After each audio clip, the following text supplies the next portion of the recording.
یہ واقعہ میں نے اپنے مولانا کا کئی جگہوں پہ سنایا۔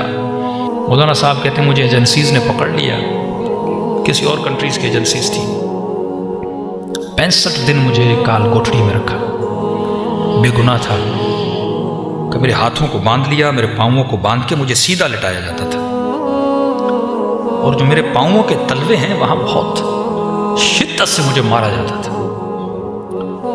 کہ قبلہ بس شدت اتنی ہے، آپ کو بتا دوں کہ اتنا شدت سے مارتے تھے، میرے پاؤں سوج جاتے تھے، میرے ناخن وہاں سے نکل آتے تھے، لیکن جب چوٹ لگتی تھی اور شدید تکلیف ہوتی تھی تو میری زبان سے ایک جملہ جاری ہوتا تھا، یا زہرا۔ میں بی بی کو بلاتا تھا۔ پھر مارنے کے بعد 3 گھنٹے مجھے اسی طرح اس حالت میں چھوڑ دیتے تھے۔ کہتے مولانا اللہ گواہ ہے، جب اس شدت میں بی بی کو پکارتا تھا، یہ لوگ باہر چلے جاتے تھے، میں یا زہرا کہتا تھا، میرے دونوں ہاتھوں کی کڑیاں کھل جاتی تھی۔ جب تک وہ واپس آئے میں بیٹھ کے تھوڑا آرام کرتا تھا، پھر آتے تھے، پھر میں کڑیوں میں اپنے ہاتھوں کو ڈال دیتا تھا۔ کہا کہ کافی دن گزر گئے، بی بی کو پکارتا رہا، لیکن کوئی فرج نہیں ہوا۔ کہ ایام فاطمیہ قریب تھے اور 3 دن باقی تھے بی بی کی شہادت میں۔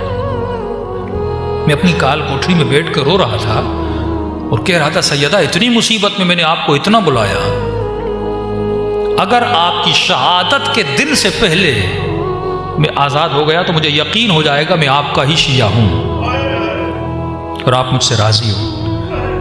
لیکن بی بی اگر اس دنوں کے بعد گزر گئے اور آزاد نہ ہوا، بس میں سمجھوں گا کہ مجھ میں قابلیت نہیں تھی، آپ مجھ سے راضی نہیں ہو۔ کہتا رو رو کے مجھے نیند آ گئی۔ ایک عجیب خواب دیکھتا ہوں کہ میں ایک جہاز میں ہوں اور ایئرپورٹ پہ اترتا ہوں، ایک بندہ مجھے ریسیو کرنے آتا ہے، اپنے گھر لے جاتا ہے، بستر پہ سلاتا ہے، ایسی آن کرتا ہے۔ ایک سفر کا منظر دیکھتا ہوں خواب کے عالم میں۔ نیند سے اٹھتا ہوں، سوچ ہی رہا تھا کہ یہ میں نے کیا دیکھا ہے، کہاں جا رہا تھا، کس جہاز سے اتر رہا تھا۔ کہتے اتنے میں جو چھوٹی سی کال کوٹری تھی اس کی دیوار پر میں نے مڑ کے دیکھا، دنیا کی خوبصورت ترین ہینڈ رائٹنگ میں کچھ لکھا ہوا تھا۔ کہ قبلہ 25 سال گزر گئے، آج تک میں نے ایسی ہینڈ رائٹنگ پھر نہیں دیکھی۔ لکھا ہوا تھا، بسم اللہ الرحمن الرحیم، جو بھی اس کال کوٹری سے نکلنا چاہتا ہے، بچنا چاہتا ہے، وہ 540 یا 35 مرتبہ یہ دعا پڑھے، شفا مل جائے گی۔ میں نے کہا دعا کیا تھی؟ کہ قبلہ لکھا ہوا تھا، اللہم انی اسألک بحق فاطمہ وابوها وبعلها وبنوها وسر المستودع فيها بعدد ما حاط به۔ کہ میں نے تسبیح اٹھائی اور میں نے 540 سے 35 مرتبہ پڑھا، بس پڑھنا تھا۔ 1 گھنٹے کے بعد دروازے پہ دستک ہوئی، میرا نام لیا اور کہا کہ آپ کو آزاد کر دیا گیا ہے،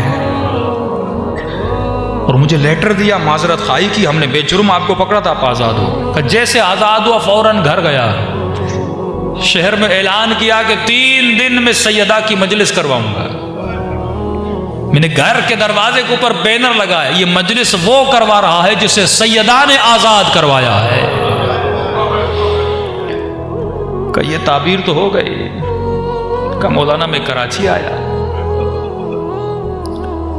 کسی جاننے والے نے افریقہ سے فون کیا کہ ماہ مبارک میں آپ کو ہم افریقہ بلانا چاہتے ہیں، یہ آپ کا ٹکٹ ہے، یہ پیسے ہیں، 2 دن کے بعد آپ کی فلائٹ ہے۔ کہ میں جہاز میں چڑھا، اب جب افریقہ کے ایئرپورٹ پہ اترا، میں نے کہا یہ تو وہی ایئرپورٹ ہے جو خواب میں سیدہ نے دکھایا تھا،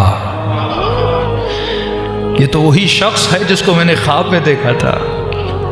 کہ گھر اس کا تھا پر اس کو بتا میں رہا تھا کہ تیرے کمرے میں یہ چیزیں ہیں۔ کہ آج 25 سال ہو گئے، سیدہ نے وہاں سے اٹھا کر مجھے یہاں بھیجا تھا۔ ایسے ایسے چھوٹے چھوٹے گاؤں جہاں پہ تصور بھی نہیں تھا کوئی اہل بیت کا نام لے گا، لیکن آج افریقہ میں آپ جاؤ گے، چھوٹے چھوٹے گاؤں جہاں پہ ہیلی کاپٹر سے لوگ وہاں جاتے ہیں، 25 لوگ ہیں، امام بارگاہ بنا ہوا ہے، اور وہ افریقہ کے لوگ جناب سیدہ کا ماتم کر رہے ہیں۔ جب تم مصیبتوں میں ان کو بلاتے ہو، وہ کہاں سے کہاں اٹھا کر تجھے بھیجتے ہیں۔ کہ جاؤ، اگر تم مصیبت میں یہ تم میں برداشت تھی، یہ قوت برداشت کی تھی کہ تم نے سیدہ کو یاد کیا، اہل بیت کو یاد کیا، اب ہم تمہیں ایک ڈیوٹی سونپتے ہیں کہ جا ہمارے دین اور مذہب کا مبلغ بن۔ تو میرے عزیز، صرف خوشیوں میں نہیں، فرمایا شیعتنا خلقو، ہمارے شیعوں کو ہماری بچی ہوئی مٹی سے بنایا گیا، وَعُجِنُوا بِمَاءِ مُحَبَّتِنَا، اور ان کی مٹی کو گوندا گیا ہماری محبت کے پانی سے۔ یعنی اس وجود کے رگ رگ میں اہل بیت کی محبت ہے، لیکن یہ محبت پریکٹیکلی نظر بھی آنی چاہیے۔ تو جب بھی مصیبتوں میں گرفتار ہو جاؤ تو میرے عزیز جناب سیدہ کو آواز دیا کرو۔